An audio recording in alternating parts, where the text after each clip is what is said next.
महाभारत के अंत से। महाभारत का युद्ध हो गया किस लिए? जमीन के लिए।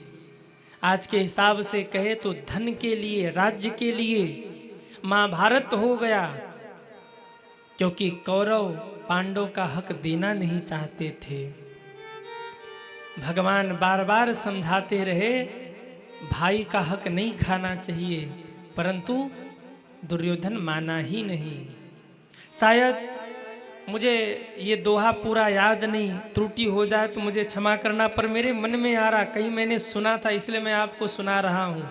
अब पता नहीं इसमें त्रुटि हो जाए तो आप लोग अपने से जोड़ लेना जो सही हो।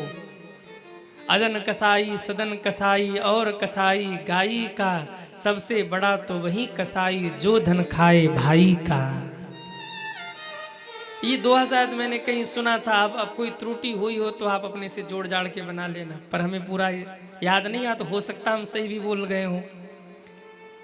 यही है क्या कि कुछ और है?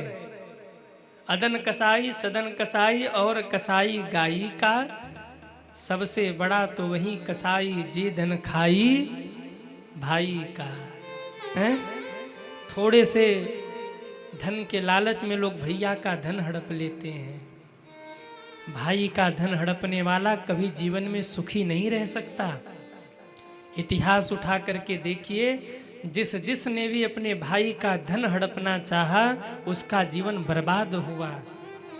जिन संतानों के लिए आप अपने भाई का धन हड़प रहे हैं, याद रखिएगा भगवान उन संतानों को इतना पापी बना देंगे कि वो संतानें आपका सारा धन उड़ा देंगी, सारी प्रॉपर्टी बर्बाद कर देंगे, वो आपके हाथ कुछ नहीं लगेगा। जिसने भी अपने भाई का धन हड़पा है, जाकर के देखना अंतिम समय में दुर्गति है उसकी। कोई मक्खी उड़ाने वाला नहीं मिलता अंत समय में, ऐसी दुर्गति होती है। आज आप भाई का धन हड़प करके खुश हो रहे हैं कि हम तो अमीर बन गए, हम तो प्रसन्न हो गए, हम तो ऊंचाई पर पहुंच गए। भगवान के घर दे रहे अंधेर नहीं है।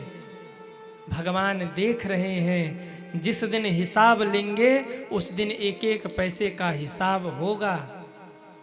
आप किसी को कष्ट देकर, आप किसी को दुख देकर किसी का धन हड़प के बैठेंगे तो एक न एक दिन भगवान आपको बर्बाद जरूर करेंगे। मेरा निवेदन है इस व्यासपीठ से, 2 रुपए कम कमा लीजिए, 2 रोटी कम खा लीजिए, पर कभी अपने संतान के लिए अपने भाई का धन मत हड़पिए सज्जनों, ये महापाप है। भगवान ने कौरवों को बार बार समझाया 5 गांव दे दो, लेकिन वो मूर्ख दुर्योधन सुई के नोक के भी बराबर जमीन देने को तैयार नहीं हुआ। भगवान समझ गए अब महायुद्ध होगा और सारे कौरव मारे जाएंगे, क्योंकि इन्होंने भाई का धन हड़पा है। जीवन में कभी भाई का धन मत हड़पिए। किसी को दुख दे करके जो भी प्रसन्न हुआ ना, वो जीवन में कभी सुखी नहीं रह पाया। रावण ने दूसरों को दुख दिया और अंत में परिणाम क्या हुआ? रहान कोकुल रोवनिहारा, रावण के कुल में कोई रोने वाला नहीं बचा। दुर्योधन ने अपने भाइयों का धन हड़पना चाहा तो अंत समय में दुर्योधन को भी बचाने वाला कोई नहीं मिला। स्वयं भगवान दंड देने के लिए खड़े हो गए, और भगवान की जब लाठी चलती है ना, तो भगवान की लाठी में आवाज नहीं होती। भगवान के घर देर है अंधेर नहीं है, और भगवान की जब लाठी चलती है तो उनके लाठी में आवाज नहीं है, पर चोट बहुत तेज लगती है। भगवान जब दंड देने को आए ना, तो भगवान ऐसे दंड देते हैं कि आदमी समझ भी नहीं पाता। इसलिए मेरा निवेदन है, कभी किसी को दुख दे करके सुखी मत होइए। अपने भाई का धन हड़प करके कभी जीवन में आप प्रसन्न मत होइए। ऐसे लोग जीवन में कभी सुखी नहीं रह सकते जो अपने भाई का धन खा जाएं, भाई का हिस्सा खा जाएं। अरे एक भाई महाभारत में है, और एक भाई रामायण में है। महाभारत के भाई आपस में लड़ रहे हैं, किस लिए? धन के लिए, जमीन के लिए, संपत्ति के लिए। और रामायण के भाई चित्रकूट की तलहटी में इसलिए बैठे हैं, बड़ा भाई कह रहा भैया आप गद्दी संभालो, छोटा भैया कह रहा भैया गद्दी आपकी है, आप संभालो। राम भरत को कह रहे, भरत राम को कह रहे, ये प्रेम है। दोनों बैठे हैं, रो रहे हैं कि आप गद्दी पर बैठो, आप गद्दी पर बैठो। आज के भाई तो ऐसे हो गए कि अगर 2 रुपए का फायदा हो रहा हो ना, तो अपने भाई को ही धोखा दे दें। जानते हैं कि मेरी जमीन इतनी ही है, लेकिन हमारी संतानें सुखी हो जाएं, इसके लिए क्या कहेंगे कि भैया हमारी जमीन तो वहां तक है। और जरा बलशाली हुआ तो वो छीन भी लेता है। पर याद रखिए, वो आज तो सुखी हो रहा है, पर कल को वो जरूर दुख पाएगा। जब 2 भाई धन के लिए आपस में भिड़ जाएं, तो वहां महाभारत खड़ा होता है। और जब 2 भाई धन त्यागने के लिए खड़े हो जाएं एक दूसरे के लिए, तो वहां रामचरितमानस खड़ा होता है। क्यों हम सुखी होना चाहते दूसरों का धन हड़प करके? एक दिन तो सब कुछ छोड़ करके जाना ही है। आप बताइए, ये जो जमीन हम सभी के पास, हम सभी को मिली है, इसमें से हम लोग कितना लेकर के जाएंगे? जब मरेंगे तो एक आखा जमीन लेके जाएंगे क्या? अरे हाँ या ना? चिता लगाई जाएगी शमशान में और राख बटोर करके गंगा जी में, नदी में फेंक दिया जाएगा। इसके सिवाय और कुछ नहीं होगा। जीवन भर अपना अपना कह के छीनते रहे, हड़पते रहे, परंतु अंत समय में जिस भूमि पर जलाया जाएगा हमें, वो भूमि भी हमारी नहीं होगी। उसके पहले बहुत लोग वहां जल चुके होंगे और उसके बाद बहुत लोग जलेंगे, वो भी भूमि हम लेकर नहीं जा सकते। एक कफन भी होता है ना, अंतिम कफन, तो वो भी इस शरीर के साथ जल करके पंचभूत में मिल जाता है, वो भी साथ नहीं जाता। और जिंदगी भर भाई का धन हड़पते रहते हैं, कैसे सुखी रहेंगे? आज सुखी भले रह लें, पर याद रखना, जिसने भी अपने भाई का धन हड़पा है, एक न एक दिन वो रोए जरूर है। क्योंकि कोई कुछ नहीं लेकर गया, मुट्ठी बांध कर आए थे और खाली हाथ जाना है। जिस समय सिकंदर ने पूरी दुनिया को जीत लिया और एक एक बूंद पानी के लिए तड़प तड़प के मरा, उस समय अपने साथ के व्यक्ति को उसने कहा था कि मेरी अंतिम यात्रा जब निकाली जाए तो मेरे दोनों हाथों को बाहर कर देना अर्थी से, क्योंकि मैं दुनिया को दिखाना चाहता हूँ। दुनिया को जीतने वाला सिकंदर भी जब दुनिया से गया था तो दोनों हाथ उसके खाली थे। याद कर, सिकंदर के हौसले तो आली थे। जब वो गया था दुनिया से तो उसके दोनों हाथ खाली थे। मौत ने जमाने को क्या समा दिखा डाला, कैसे कैसे रुस्तम को खाक में मिला डाला। तू यहाँ मुसाफिर है, ये सराय पानी है, 4 रोज की मेहमा तेरी जिंदगानी है। इसलिए कभी दूसरे का धन मत हड़पिए। किसी संत ने बड़ा प्यारा गाया, लोगवा काहे खातिर डाकू, अरे बेईमान बनल बा। लोगवा काहे खातिर डाकू, अरे बेईमान बनल बा। जब ई देहिया चारी दिन के मेहमान बनल बा। जब ई देहिया चारी दिन के मेहमान बनल बा। जब ई देहिया चारी दिन के मेहमान बनल बा। जब की दैया चारी दिन के मेहमान बनल बा।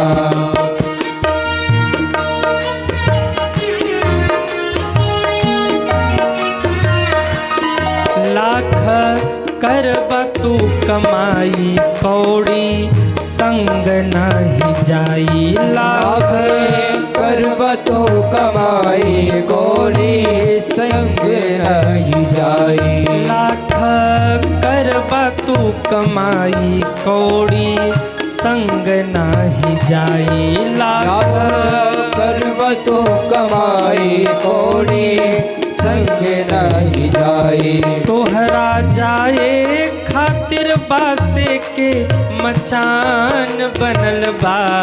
तोहरा जाए खातिर बास के मचान बनल बा। जब इदहिया चारी दिन के मेहमान बनल बा।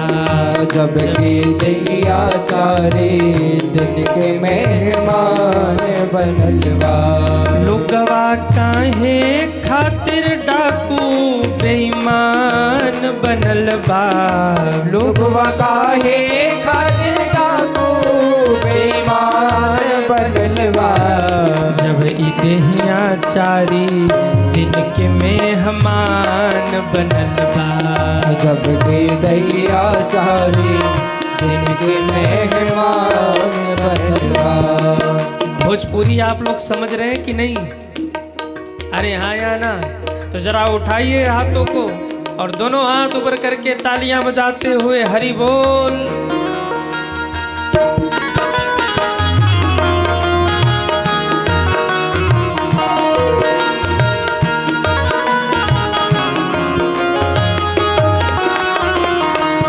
काहे करेला गुरूर एक दिन जइबा तू जरूर। काहे करेला गुरूर एक दिन जइबा जरूर। काहे करेला गुरूर एक दिन जइबा तू जरूर। काहे करेला गुरूर एक दिन जइबा तू जरूर।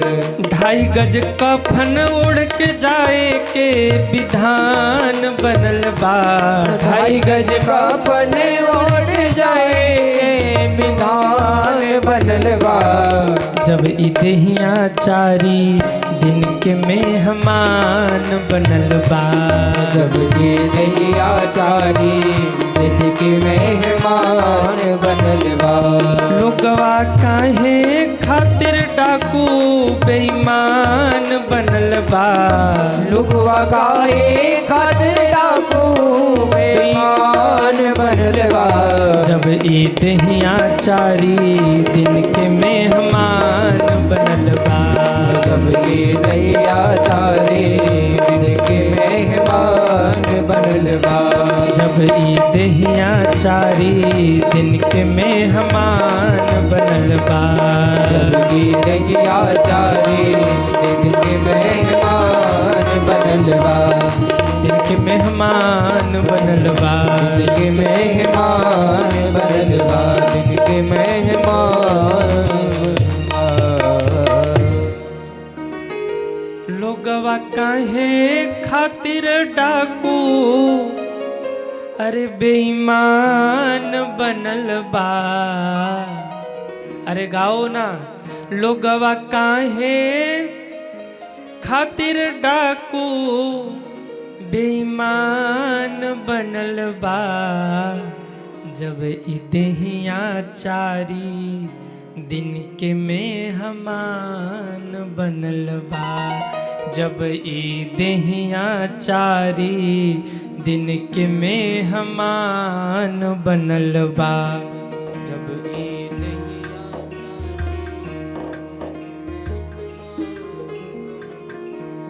जब इदहिया चारी दिन के मेहमान बनल बा।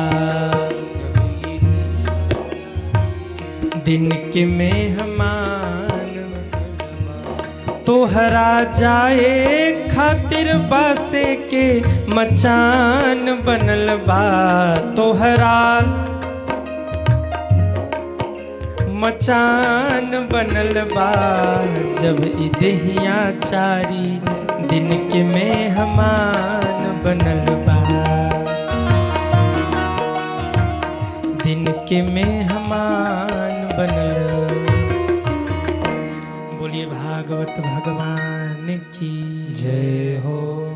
भगवान अर्जुन की ओर हो गए, भगवान पांडवों की ओर हो गए, और यही कारण है कि पांडवों की विजय हुई सज्जनों। कौरवों को हारना पड़ा, पांडव जीते। क्यों? क्योंकि भगवान पांडवों की ओर हो गए। धर्म जिस ओर रहता है विजय वही होती है।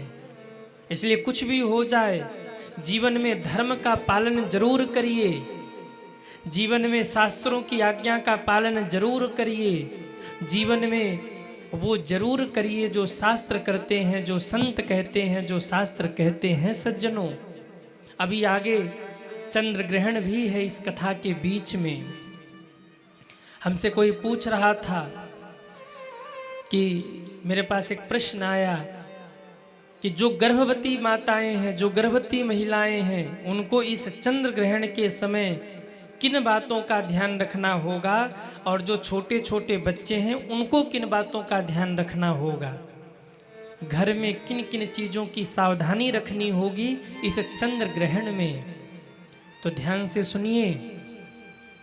3 मार्च को चंद्र ग्रहण है, और इस चंद्र ग्रहण में गर्भवती महिलाओं को, गर्भवती माताओं को चाहिए कि वो घर से बाहर न निकलें। इस चंद्र ग्रहण के समय, जिस समय ग्रहण लग रहा हो उस समय छाया नहीं पड़े तो ही शुभ है, तो ही अच्छा है। गर्भवती माताएं ग्रहण काल के समय अपने घर में ही रहें सज्जनों। दूसरी बात, शास्त्र में आया है, कश्यप ऋषि ने एक कहा है कि चंद्र ग्रहण के समय, सूर्य ग्रहण के समय अगर ये जानकारी हो जाए कि चंद्र ग्रहण या सूर्य ग्रहण लग रहा है, तो ऐसे समय में गर्भवती माताओं को अपने घर में ही रहते हुए भगवान के नाम का चिंतन करना चाहिए, और सूर्य ग्रहण और चंद्र ग्रहण मुक्त, चंद्र और सूर्य ग्रहण से मुक्त हो ऐसी प्रार्थना करनी चाहिए। सूर्य ग्रहण हो तो नाम जप करते समय, नाम जप करते हुए सूर्य के मुक्ति के लिए प्रार्थना करनी चाहिए, और चंद्र ग्रहण हो तो नाम जप करते हुए चंद्र के मुक्ति के लिए प्रार्थना करना चाहिए। इस दिन आप अधिक से अधिक नाम जप करिए। अब आप कहेंगे कि गुरुजी किसका नाम ले? तो आपके जो इष्ट हों उनका नाम लीजिए। आपके जो आराध्य हैं ना, चंद्र ग्रहण के समय आप उनका नाम लीजिए। यानी या गुरु ने आपको जो गुरु मंत्र दिया है उस गुरु मंत्र का आप जप करिए। और कुछ नहीं आता तो हरे राम राम राम हरे हरे, हरे कृष्ण कृष्ण कृष्ण हरे हरे, इसका जप करिए। अब कोई कहे कि इस नाम जप से क्या होगा? चंद्र ग्रहण के समय जब गर्भवती माता इस नाम का जप करेगी, भगवान के नाम का जप करेगी, तो उस नाम के जप से माँ का पुण्य तो बढ़ेगा, पर चंद्र ग्रहण के जो दोष हैं उस दोष से उसकी संतान बच जाएगी, उसकी संतान सुरक्षित रहेगी, उसके दुष्प्रभावों से मुक्ति मिलेगी इस नाम जप से सज्जनों। और देखो, चंद्र ग्रहण हो या सूर्य ग्रहण हो, नाम जप करते हुए आपको एक चीज का और ध्यान रखना है। जितने समय ग्रहण लगे ना, आप बैठ करके कहीं एकांत में भगवान के नाम का जप करिए, और अगर इस जप को करोड़ों गुना बढ़ाना है तो अपने बगल में एक कटोरी में थोड़ा सा गंगा जल रख लीजिए। संत ऐसा कहते हैं कि अगर कटोरी में थोड़ा सा गंगा जल रख करके आप अपने बगल में रख करके चंद्र ग्रहण या सूर्य ग्रहण के समय नाम जप करते हैं तो उस नाम का करोड़ों गुना फल प्राप्त होता है। महाराज, करोड़ों गुना उसका फल बढ़ जाता है केवल उस गंगा जल को रखने से ही सज्जनों। ग्रहण काल में अगर एक बार आप भगवान का नाम लेते हैं तो एक यज्ञ के बराबर पुण्य फल प्राप्त होता है। क्योंकि भगवान ने गीता में कहा है यज्ञा नाम जप यज्ञ अस्मि। भगवान कहते हैं मेरा नाम लेना भी एक यज्ञ है, मेरी कथा सुनना भी एक यज्ञ है। ये कथा क्या है? ये कथा ज्ञान यज्ञ है। आशीष जी, ये जो कथा लोग सुन रहे हैं, आप सब सुन रहे हैं, ये आप यज्ञ का फल प्राप्त कर रहे। कथा सुनने मात्र से ही, अगर ग्रहण काल में आप कथा सुनते हैं, नाम जप करते हैं, तो यज्ञ के समान फल प्राप्त होता है सज्जनों। ग्रहण काल में कथा सुनने से, नाम जप करने से। और एक बात और, ग्रहण काल में जितनी भी नकारात्मक शक्तियां हैं, सारी शक्तियां जागृत हो जाती हैं। जितनी दुष्ट शक्तियां हैं, वो सब शक्तियां अपने प्रबल रूप में होती हैं। इसलिए प्रत्येक माता पिता से निवेदन, ग्रहण काल के समय अपने बच्चों का विशेष ध्यान रखिए। करना क्या है, जिस समय ग्रहण लगे 3 मार्च को, मैं समय भी आपको बता दूंगा अभी, 3 मार्च को जिस समय ग्रहण लगे, उस समय आपके बच्चे जो हैं उनके जेब में थोड़ा सा कुसा डाल दीजिए, या तो तुलसी पत्र डाल दीजिए, या तो काला तिल डाल दीजिए। इससे जो ग्रहण के दोष होंगे, वो दोष बच्चे को नहीं लगेंगे। जो नकारात्मक शक्तियां उस समय जागृत रहती हैं, वो नकारात्मक शक्तियां बच्चे को परेशान नहीं करेंगी। इसलिए ये कार्य आप अवश्य करिए। ग्रहण के समय बच्चे के जेब में या तो थोड़ा सा आप कुसा डाल दीजिए, या तुलसी पत्र डाल दीजिए, या काला तिल डाल दीजिए। और ये अभी नहीं, मैं तो अभी कथा सुना के चला जाऊंगा। सदैव याद रखिए, कभी भी ग्रहण लगे, सूर्य ग्रहण या चंद्र ग्रहण, आप छोटे बच्चों के लिए ये कार्य अवश्य कर दीजिए।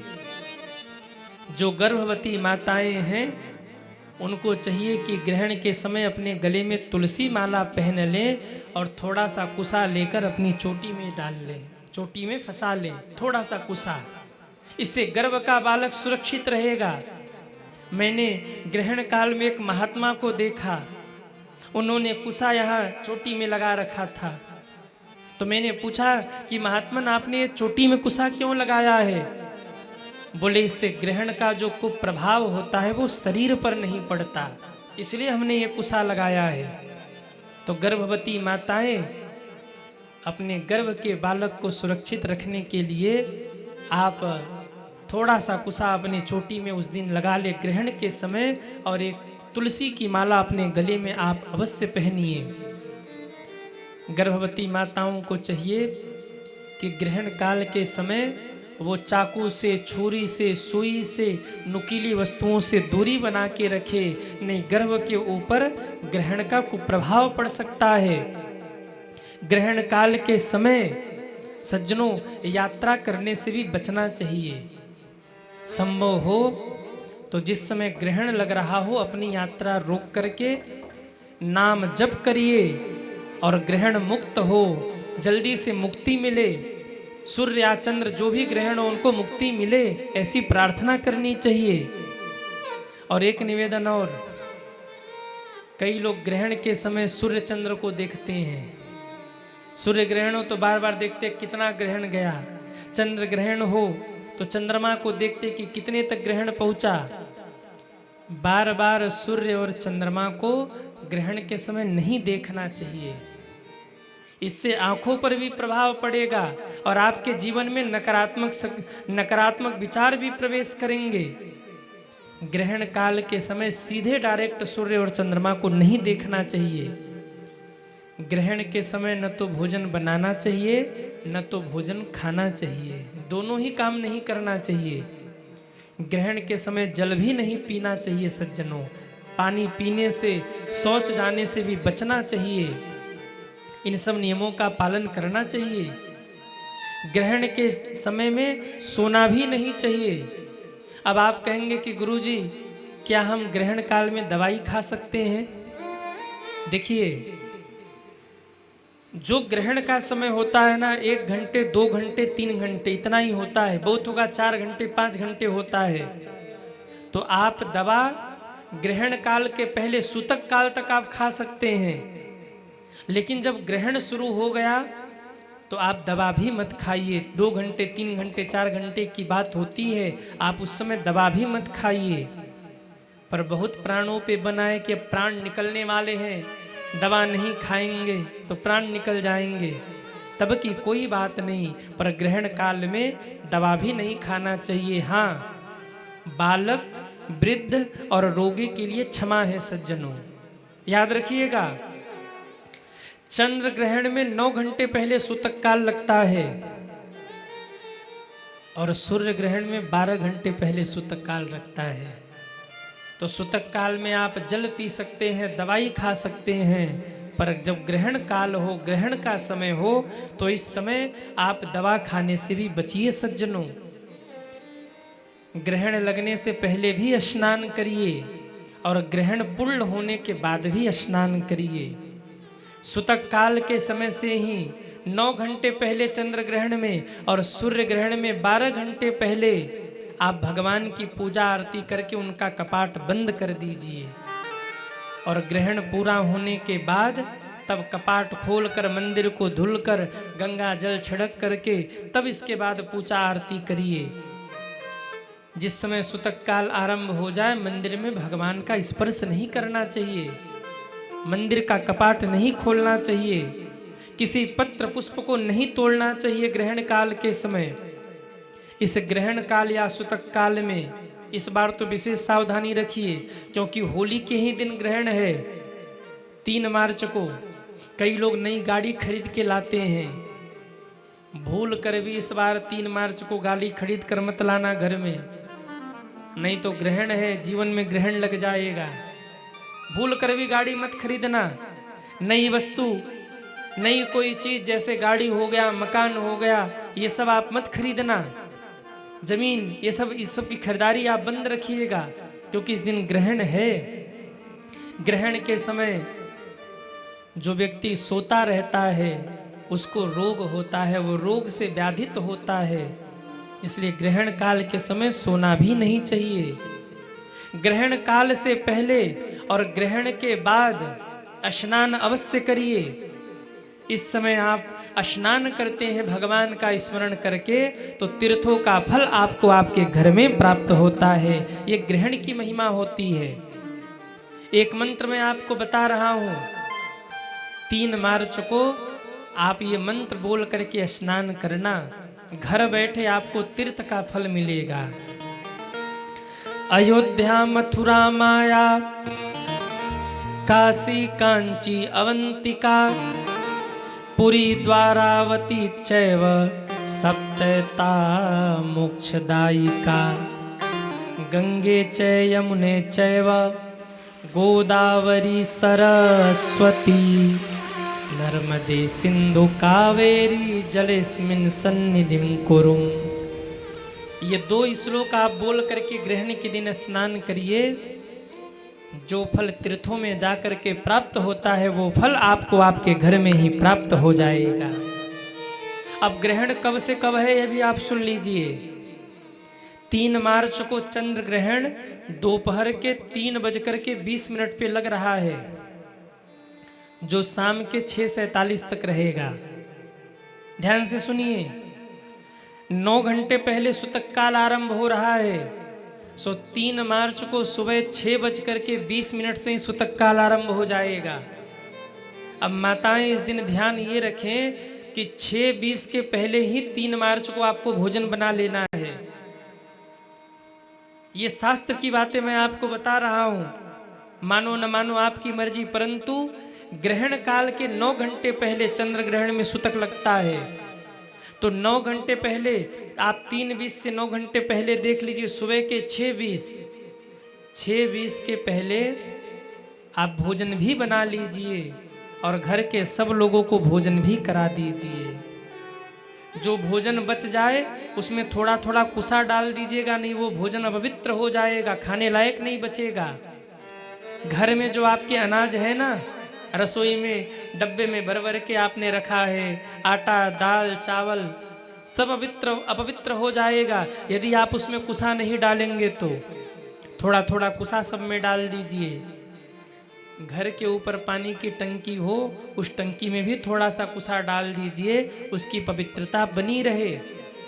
तो 6:20 के पहले भोजन बना भी लीजिए, परसों यानी 3 मार्च को, और घर के सब लोगों को भोजन करा भी दीजिए। हाँ, बालक, वृद्ध और रोगी, इन 3 के लिए क्षमा है।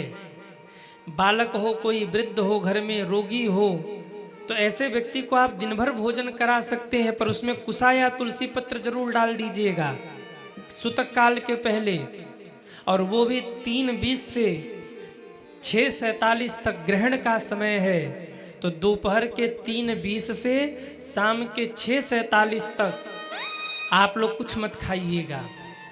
बालक भी हो तो प्रयास करिएगा कि वो कुछ न खाएं, वृद्ध भी हो तो उसके पहले ही आप खिला दीजिएगा। 3:20 से 6:47 तक शाम को कुछ मत उन्हें खिलाइएगा, बचिएगा। सुतक काल का समय है, ग्रहण काल का समय है। इन नियमों का पालन अवश्य करिएगा। और 3 मार्च को ग्रहण के बाद ही कथा होगी।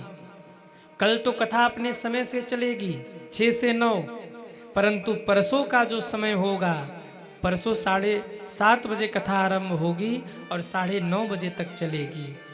क्योंकि ग्रहण काल में हम आरती नहीं कर सकते, व्यासपीठ का पूजन नहीं कर सकते। 6:47 पर जब चंद्रमा ग्रहण से मुक्त होंगे तब हम स्नान करेंगे और भगवान को जगाएंगे। फिर प्रभु मंच पे पधारेंगे और जब भगवान मंच पे आ जाएंगे तब हम भी आएंगे और तब 7:30 बजे से आरती करके फिर कथा का आरंभ होगा। आप लोग भी यही करिएगा। सुबह 6:20 के पहले जिन जिन के घर में भगवान है सब अपने अपने भगवान को भोग लगा के आरती करके कपाट बंद कर दीजिएगा, पर्दा लगा दीजिएगा सुबह के 6:20 के पहले। और कब खोलना है आपको पर्दा? शाम के 6:47 यानी 6:45 बजे के बाद आप तुरंत स्नान करिएगा और स्नान करके तब आप जा करके भगवान का पर्दा खोलिएगा, आरती करिएगा, उनको भोग लगा करके तब आप कथा में आइएगा। 7:30 बजे हम लोग कथा का आरंभ करेंगे परसों यानी 3 मार्च को। आप कहेंगे गुरुजी तो दिन भर क्या करना है, न तो खाना है न तो सोना है, तो करेंगे क्या? देखिए सुतक काल में आप सो सकते हैं और सुतक काल 3:20 से पहले है। सुबह के 6:20 से दोपहर के 3:20 तक नींद आए तो आप सो भी सकते हैं, परंतु 3:20 से लेकर 6:47 तक बिल्कुल मत सोना। ऐसे समय तो बस एकांत में बैठकर आप भगवान के नाम का जप करिएगा, घर में कलह मत करिएगा। ग्रहण का समय बड़ा महत्वपूर्ण होता है। ये बातें आप मान के देखिए, आपके जीवन में शांति ना आए तो कहिएगा आप। 3:20 से लेकर 6:47 तक आप बैठकर नाम जप करिएगा। ग्रहण के पहले स्नान कर लीजिएगा और ग्रहण के बाद स्नान करके भगवान की आरती करके कुछ पा लीजिएगा आप लोग। और फिर 7:30 बजे आप कथा में आइएगा। अब ज़्यादा मत खा लेना, नहीं आते ही नींद आ जाएगी। पता लगा कि कहेंगे कि गुरुजी ने कहा है कि परसों यानी 3 मार्च को खा के आना है तो पेट भर खा के चलें। अब आते ही नींद आ गई। मैंने खाने के लिए इसलिए कहा क्योंकि जो स्वस्थ हैं वो सुबह 6:20 के बाद कुछ खाएंगे नहीं, या खाएंगे भी तो ग्रहण काल में कुछ नहीं खाएंगे, तीसरे पहर से ही बंद है भोजन। तो कुछ नाश्ता ले लेना ताकि कथा में बैठने के बाद मन में न हो कि घर चलते ही क्या बनाएं आज। तो थोड़ा सा कुछ आप 6:47 के बाद स्नान करके भगवान को आरती करके कुछ पाके तब आइएगा कथा में। तो 3 मार्च को चंद्र ग्रहण है, कथा भी होगी। और देखो कितना सुंदर संयोग बन रहा है, चंद्र ग्रहण है और उसके बाद हम लोग कथा सुनेंगे। वैसे भी ग्रहण के बाद लोग कथा सुनते हैं कि ग्रहण से जो भी हमारे जीवन में विपरीत भावनाएं आई हैं, निगेटिव विचार आए हैं, वो सब दूर हो जाए। और इस बार चंद्र ग्रहण के बाद आपको सहज में कथा सुनने को प्राप्त हो रहा है, ये भगवान की कृपा है। और जो YouTube पर भी सुन रहे हैं, जिस समय ग्रहण काल होगा उस समय यूट्यूब पर कथा का लाइव चलेगा। हम कथा नहीं करेंगे पर कथा का लाइव चलेगा। तो आप लोग अपने अपने घर में भी 3:20 से लेकर 6:47 तक कथा चलेगी यूट्यूब पर। अपने घर में बैठकर नाम जप करते रहिएगा और यूट्यूब पर लगाकर कथा सुनते रहिएगा। इसकी बड़ी महिमा है। चंद्र ग्रहण के समय कुछ न कुछ दान अवश्य करना चाहिए। आप कहेंगे कि गुरुजी ग्रहण में कैसे दान करें? तो दान का संकल्प आप ग्रहण के समय मन ही मन ले लीजिए और ग्रहण पूर्ण होने के बाद जो भी आपने अपने संकल्प सामर्थ्य और शिक्षा से लिया है वो आप दान करिए। दान की भी बड़ी विशेष महिमा है। ग्रहण में स्नान, दान और नाम जप, कथा श्रवण, इसी की तो महिमा है। तो ये सब कार्य आप ग्रहण काल में, ग्रहण के दिन 3 मार्च को अवश्य करें। बोलिए कृष्ण कन्हैया लाल की जय हो। महाभारत का अंत हुआ दुर्योधन के अंत के साथ, परंतु दुर्योधन के कहने पर अश्वत्थामा ने पांडवों को मारना चाहा। पांडव तो बच गए। पांडव के सोते हुए 5 पुत्रों को अश्वत्थामा ने मार दिया। और ये बात जब अर्जुन को पता लगी, अर्जुन ने रथ दौड़ाया, बांध के ले आए अश्वत्थामा को। और जब मारने के लिए आगे बढ़े तो द्रौपदी ने आवाज लगाया, मुच्यताम मुच्यताम में स ब्राह्मणो नितराम गुरुम। हे अर्जुन, इसे छोड़ दीजिए, छोड़ दीजिए। क्यों? ये आपके गुरु का बेटा है, पहली बात। और दूसरी बात, अगर इसको मारने से हमारे मरे हुए 5 पुत्र हमें वापस मिल जाएं तो इसको मार दीजिए। और अगर मरे हुए बेटे हमें नहीं मिलते वापस जीवित होकर तो इन्हें छोड़ दीजिए। अर्जुन छोड़ने लगे, उसी समय भीम आ गए। भीम ने कहा, अगर आपने छोड़ दिया तो मैं मार दूंगा। अब भीम कह रहे मैं मार दूंगा, द्रौपदी कह रही अश्वत्थामा को छोड़ दीजिए। अर्जुन चकरा गए, भगवान की ओर देखा, प्रभु इसको मार दे कि छोड़ दें? भगवान ने क्या गजब की बात कही, अर्जुन ब्रह्म बंधुर्न हंतव्य आतताई बधरण। अर्जुन, ब्राह्मण को मारना नहीं चाहिए, चाहे कितना भी बड़ा पापी क्यों न हो। और पापी को कभी छोड़ना नहीं चाहिए, वो ब्राह्मण ही क्यों न हो। भगवान ने ऐसी बात बोली, चकरा गए पांडव। क्या कह रहे? ब्राह्मण को कभी मारिए मत, वो कितना भी बड़ा पापी क्यों न हो। और पापी को कभी छोड़िए मत, वो ब्राह्मण ही क्यों न हो। अब स्थिति ये हो गई कि ये ब्राह्मण भी है और पापी भी है, मार दिया जाए कि छोड़ दिया जाए? भगवान कह रहे ब्राह्मण को मारिए मत, कितना भी बड़ा पाप किया हो। और पापी को छोड़िए मत, वो ब्राह्मण ही क्यों न हो।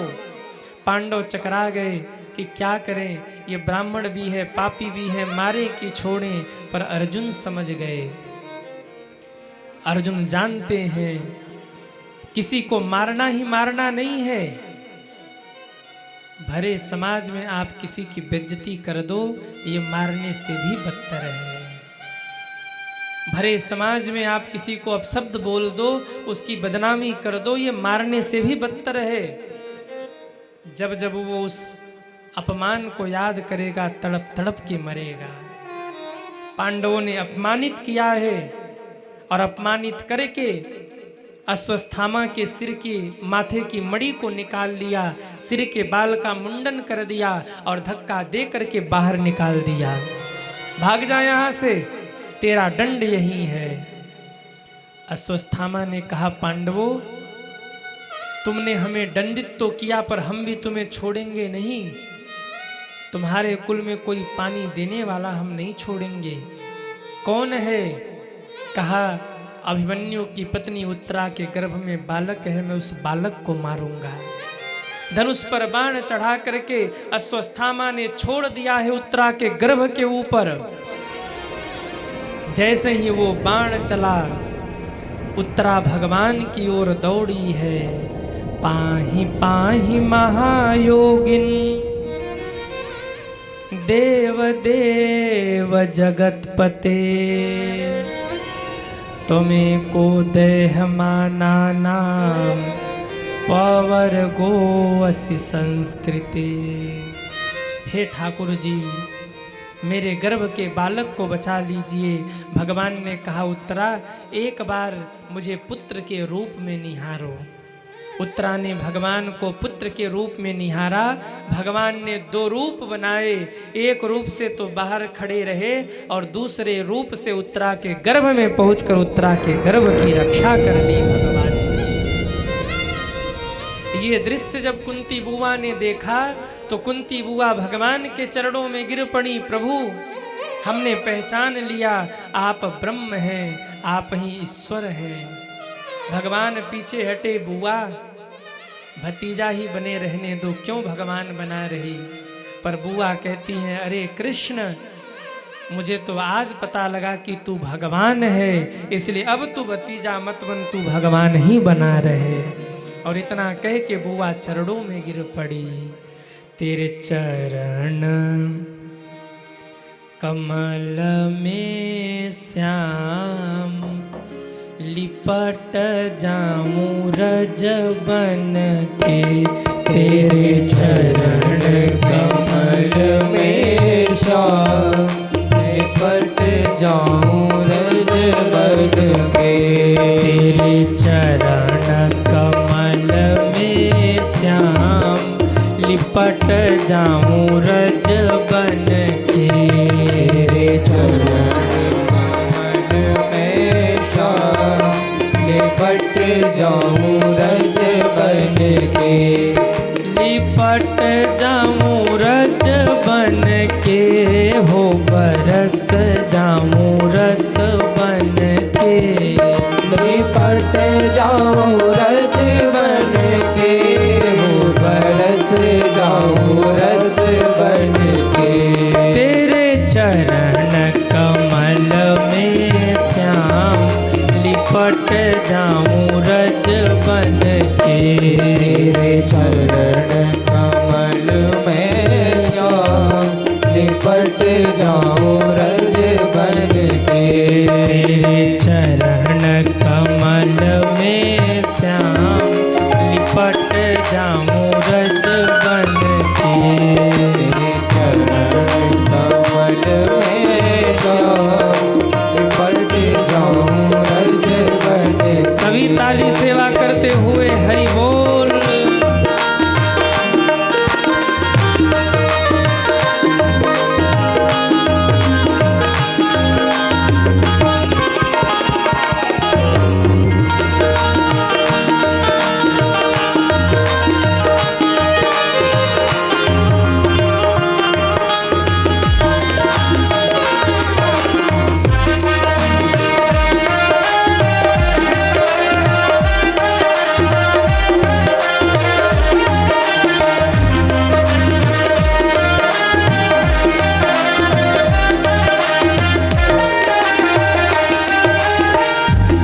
क्षण तेरा सुमिरन होवे। हर क्षण तेरा सुमिरन होवे। हर क्षण तेरा सुमिरन होवे। हर क्षण तेरा सुमिरन होवे। सब कुछ तुझ पे अर्पण होवे। सब कुछ तुझ में अर्पण होवे। सब दिन आठों याम, लिपट जाऊं रज बन के। तेरे चरण कमल में श्याम, लिपट जाऊं रज बन के। तेरे चरण कमल में श्याम, लिपट जाऊं रज बन के। तेरे चरण कमल में श्याम, लिपट जाऊं रज बन के। हो लिपट जाऊं रज बन के। लिपट जाऊं रज बन के। लिपट जाऊं रज बन के, लिपट जाऊं रज बन के, लिपट जाऊं रज बन के, लिपट जाऊं रज बन के। तेरे चरण कमल में श्याम लिपट जाऊं रज बन के। भगवान अब द्वारिका जाने को हुए तो पांडवों ने चरण पकड़ लिया कि प्रभु इतने दिन आप रुकें, एक दिन और रुक जाइए हस्तिनापुर में, हम आपकी सेवा करना चाहते हैं। तो पांडवों की बात मानकर आज भगवान हस्तिनापुर में ही रुके हैं। आज हस्तिनापुर में रहने दीजिए, कल भगवान को हस्तिनापुर से द्वारिका भेजेंगे। आज की टिकट भी नहीं है, कल शाम के 6 बजे की फ्लाइट है, तो भगवान को दिल्ली से सीधे गुजरात भेजेंगे हम लोग कल शाम के 6 बजे। तब तक के लिए अपनी वाणी को विश्राम, पुनः मिलेंगे कल शाम के 6 बजे। सभी दोनों हाथ जोड़िए और हमारे साथ बोलिए। कथा विसर्जन आज की, सुनहु बीर हनुमान, राम लखन सीता सहित, सबका करवो कल्याण। बोलिए हनुमान जी महाराज की जय हो। आज इन्हीं शब्दों के साथ अपनी वाणी को विश्राम। आगे की यात्रा कल शाम